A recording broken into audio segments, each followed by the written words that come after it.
पंचायत चुनाव जीतने वालों को युवा कांग्रेस ने किया सम्मानित। सिलचर पंचायत चुनाव में जीत हासिल करने वाले युवा कांग्रेस प्रत्याशियों को सिलचर युवा कांग्रेस की ओर से इंदिरा भवन में सम्मानित किया गया।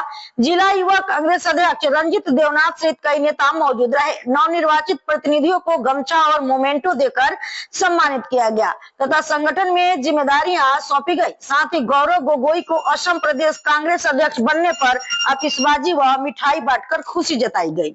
धन्यवाद।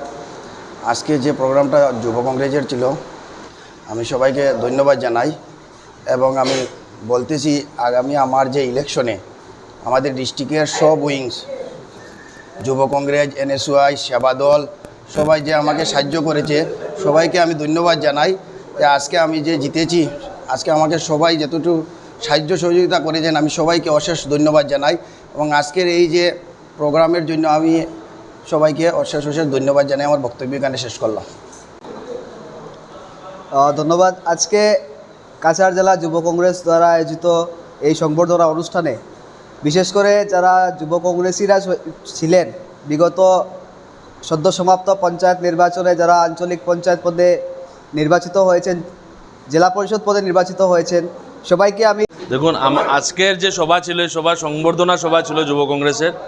মূল উদ্দেশ্য হলো গিয়ে যুব কংগ্রেস থেকে যারা যারা টিকিট পেয়েছে, যারা যারা জিতেছে তাদেরকে সম্বর্ধনা দেওয়া, আর যারা হেরেছে তারাও আমাদের যুব কংগ্রেসেরই সৈনিক, অনেক যুদ্ধ করেছে। আমাদের 1-2 জন সৈনিক হেরেছে যদিও, আগামী দিনে আরও শক্তিশালী হয়ে ওরা গড়ে তুলবে নিজেকে, পার্টিকে আরও মজবুত করবে।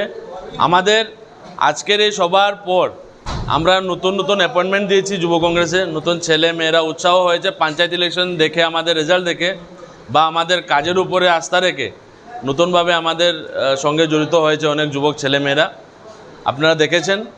আর তৃতীয়ত হলো গিয়ে যেহেতু গতকালকে আমাদের রাজ্যিক সভাপতি গৌরব গগৈ নতুনভাবে অ্যাপয়েন্টমেন্ট পেয়েছে, আমরা বিশ্বাসী যে আগামী দিনে গৌরব গগৈর নেতৃত্বে, জেলা কংগ্রেস অভিজিৎ পালের নেতৃত্বে আমরা কংগ্রেস দলকে আরও শক্তিশালী রূপে আমরা গড়ে তুলব।